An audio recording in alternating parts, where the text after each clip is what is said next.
Did you know that each one of us has our own wee man? Yeah, I have one and you have one too. Being 15, my wee man isn't very heavy or tall yet. However, my parents' wee men are much taller than mine because, well, they've lived longer than me. You might ask, what are you even talking about? Well, WEEE stands for Waste Electrical and Electronic Equipment. The original wee man, located in Cornwall, UK, was built in 2005 and is a 23-foot tall sculpture composed of various electronics, including computers, fridges, and TVs. The purpose of the wee man is to tangibly illustrate just how much e-waste is produced by an average person in a lifetime.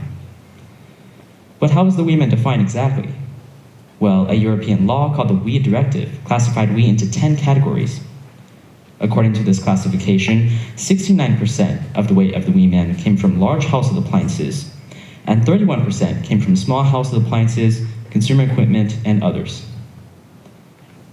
Based on these calculations, the builders of the wee man decided to construct this sculpture using 5 fridges, 3 washing machines, 8 toasters, 8 irons, 35 cell phones, 8 computers, 4 keyboards, 23 computer mice, and 6 TVs. Guess what the total weight of this wee man is? 3.3 tons, as heavy as a killer whale. In this case, bigger is definitely not better. But that's not the worst. This data from 2005 is now outdated. E-waste has become the world's fastest growing waste stream with a growth rate of 4% per year, so imagine the numbers today. Our generation will have a fast replacement rate of our electronics and will only worsen as time goes on. I'm only 15, but I'm already on my second laptop. I have an iPhone, an iPad, and I've used a few gaming consoles such as the Wii and Xbox. With more and more innovative tech products being produced each year, this list will go on and on. Calculations show that my generation will produce 8.5 tons of e-waste per person in our lifetime. That means that my lifetime wee man will be more than twice the size of the 2005 wee man. That's crazy. Obviously, our wee man isn't some sort of transformer that we should be proud of. Just like so many people who are controlling their weight through dieting and working out, we should also control the weight of our wee man. But how do we do that? Reduce, reuse, and recycle, of course.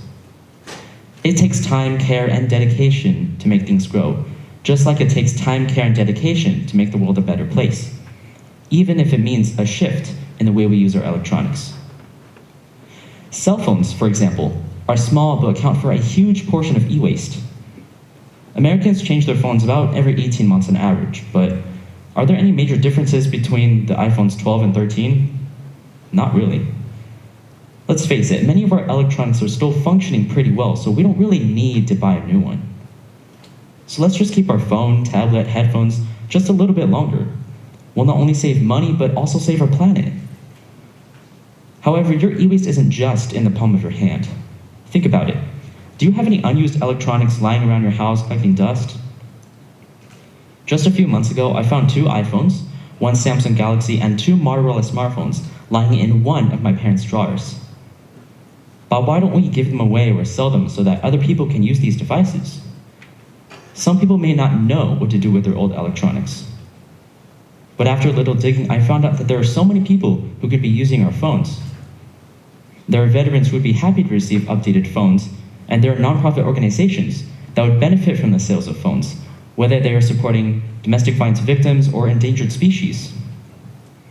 And it's not just nonprofit organizations. This past summer, while watching Caleb Dressel win yet another Olympic gold medal, I learned that all 5,000 Tokyo Olympic medals were made out of 79,000 tons of e-waste, including 6 million phones. E-waste contains many precious metals such as gold and silver. Recoverable resources being dumped or burned each year are valued at a whopping $57 billion. This shocking news about the Olympics brought an interesting and urgent topic into my life, and the more I learned about it, the more I felt compelled to take action. As I conclude, I want you to take action as well, starting with used batteries. Americans throw away about 3 billion batteries each year. While there are recycling containers for bottles and cans everywhere you go, it's hard to find convenient places to recycle your used batteries. Take a look at this picture. This is just a very small portion of the batteries we collected at our most recent battery collection event. Notice the fun with battery containers. You've got the Folgers coffee cup, the apple juice bottle, the metal tea can, and even a homemade box. What does this picture tell us? Well, this is how people are storing their used batteries, and probably for a long time. My guess is that they didn't want to throw away their used batteries, but they also didn't know what to do with them. That's where we come in, and for the past 2 months, that's what we've been doing. More specifically, we launched a campaign called 1MB, aiming to collect and recycle 1 million batteries. Now, 1 million might seem intimidating, but let's just take 100 people in this room. If each one of you donated 50 batteries, we would have already prevented 5,000 batteries from being sent to landfills. If you're interested in contributing, you can check out 1millionbatteries.org to explore all the possible ways you can do to help. So there you have it. Reduce, reuse, and recycle. That is how we control the weight of our WEEE man. E-waste is a global issue, and there is no overnight solution.